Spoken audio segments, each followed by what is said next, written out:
धूप ढल चुकी थी। शाम की लालिमा धीरे धीरे नीले साए में बदल रही थी। कस्बे के चौराहे पर एक पुरानी पान की दुकान थी। रामलाल पान भंडार।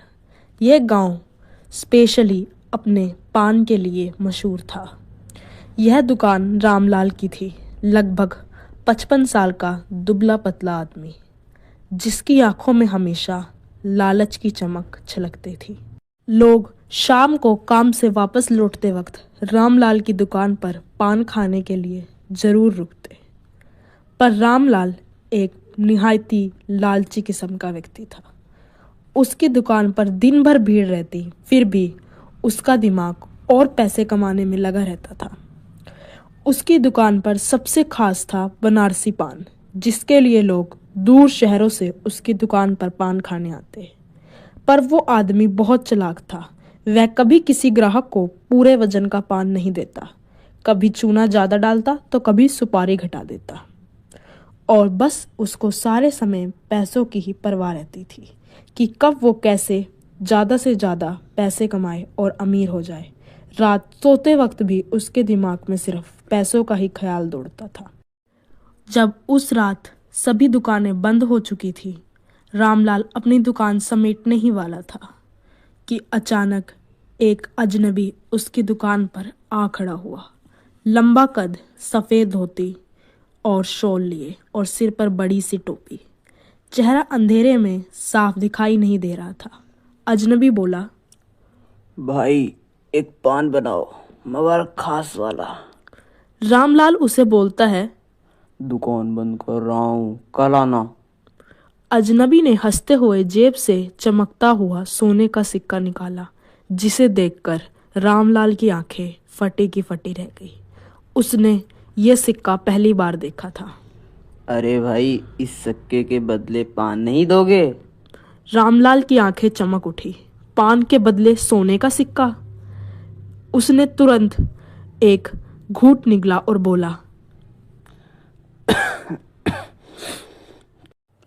क्यों नहीं, माफ़ करिए मालिक, अभी बनाता हूँ। बताओ कौन सा बनाऊँ, गुलकंद या सुपारी वाला? वह जल्दी पान बनाने लगा, पर उसके मन में बस एक ही ख्याल था, अगर इस आदमी के पास एक सिक्का है तो और इसके पास बहुत सारे सिक्के होंगे। जब रामलाल ने पान बनाकर दिया, अजनबी ने वह खाया और वो बोला, बहुत बढ़िया पान है, इसका इनाम दूंगा, लेकिन एक शर्त है। रामलाल ने झट से पूछा, क्या शर्त? आधी रात के बाद मेरे साथ जंगल के भीतर जगह चलना होगा। वहाँ मैं तुम्हें जितने सोने के सिक्के चाहते हो दे सकता हूँ। रामलाल चौंक गया। जंगल में आधी रात को? अजनबी बोला, हाँ, पर डरना मत, वहाँ बस धन ही धन है, मगर जो लालच करता है उसका विनाश होगा। रामलाल के कानों में बस एक ही शब्द गूंज रहा था, धन धन। उसने तुरंत हामी भर दी, बिना सोचे समझे कि उस जगह का आखिर वो बूढ़ा आदमी कोई तो राज छुपा रहा है, जो अभी रामलाल से बेखबर है।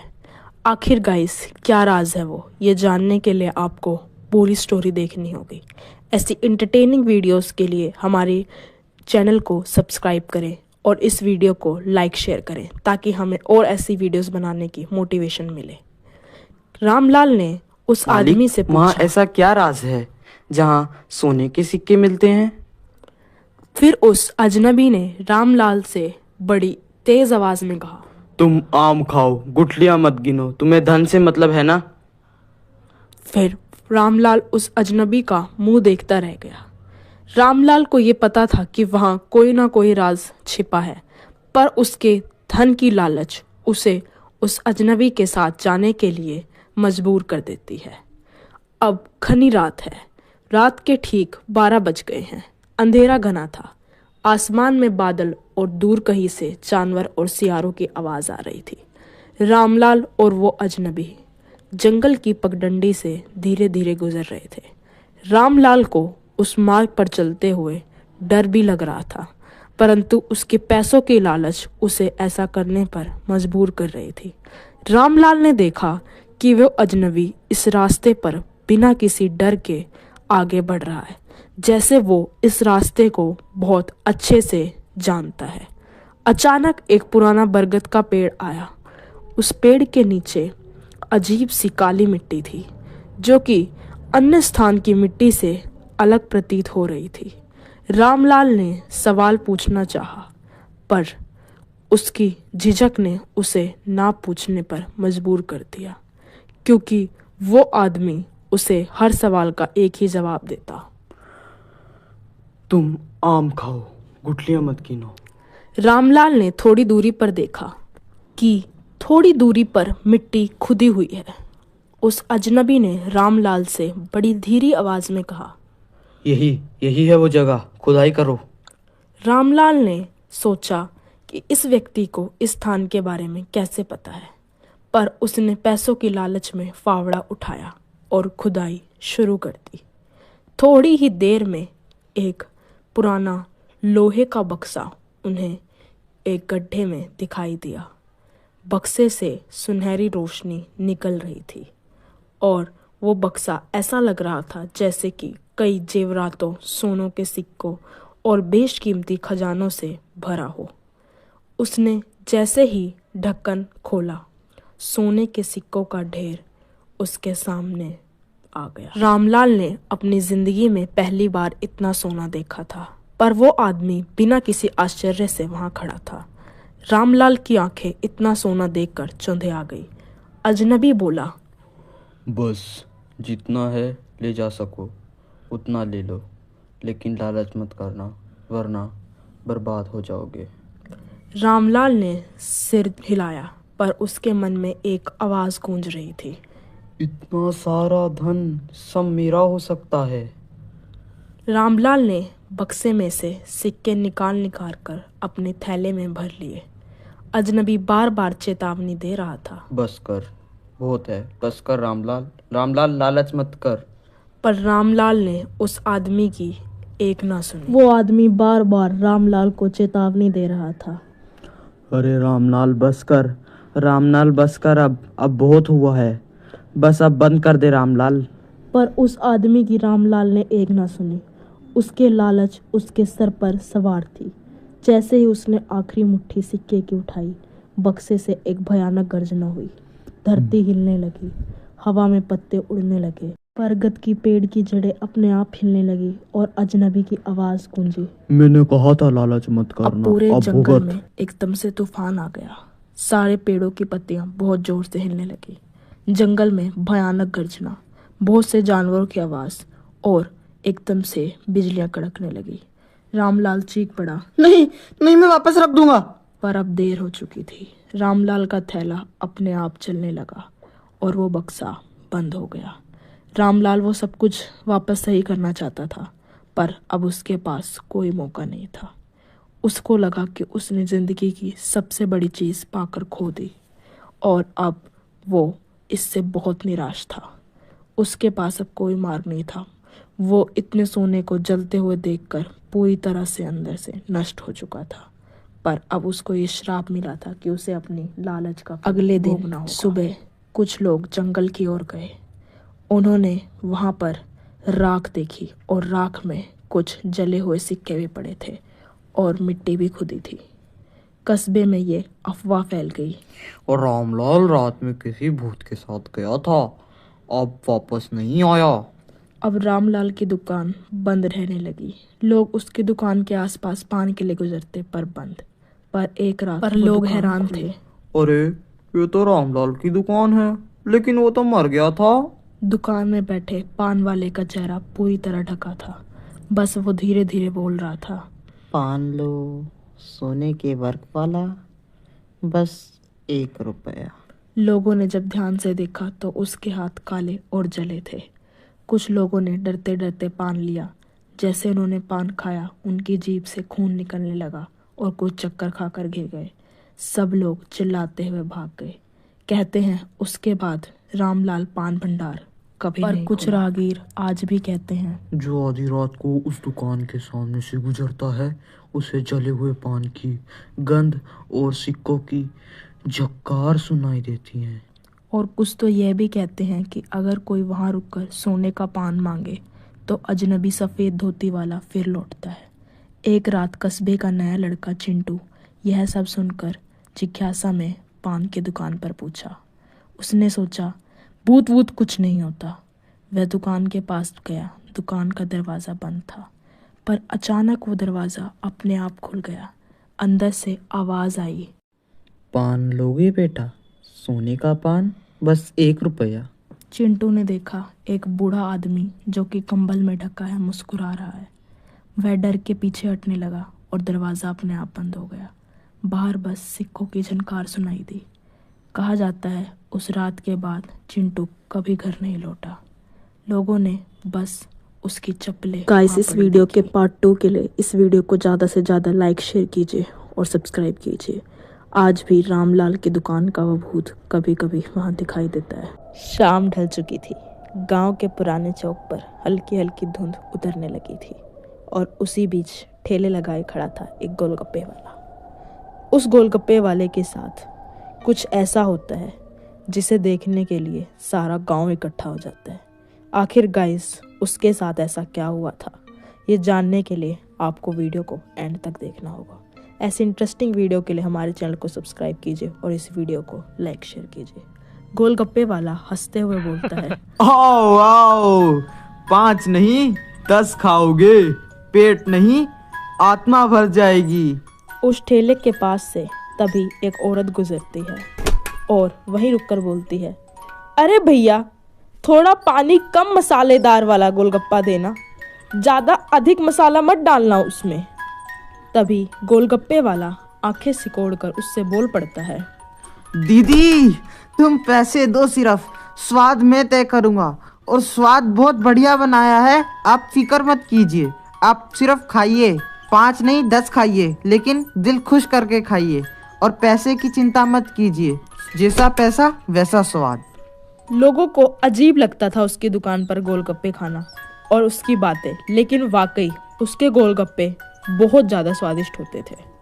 रात होते होते वो गिनती करने लग जाता था कि आज उसने किसी को उधार तो नहीं दिया या आज उसने किसी से पैसा तो नहीं लिया। तभी वो खुद से बोलता है, यार ये आज फिर से उधार नहीं, चाहे बच्चा रोए या बूढ़ा गिड़गिड़ाए, लेकिन मुझे उधार नहीं देना, क्योंकि उधार से मेरी दुकान नहीं चलती और कोई भी मेरे सामने हाथ फैलाएगा तो मैं उसे गोलगप्पे उधार में नहीं दूंगा। तभी एक बहुत गरीब लड़का उसकी दुकान पर आता है। उसकी हालत दयनीय होती है। वो उससे कहराते हुए बोलता है, काका काका काका बस एक गोलगप्पा दे दो, आज सुबह से कुछ नहीं खाया काका, बहुत भूख लगी है, एक आध गोलगप्पा मिल जाता तो अच्छा रहता। गोलगप्पे वाला बहुत बुरी तरह से उसके ऊपर चिल्लाता है। भले उस गोलगप्पे वाले के गोलगप्पे बहुत मशहूर थे, पर उसकी नीयत बिल्कुल सही नहीं थी। वो किसी का 1 रुपए का भला नहीं करता था।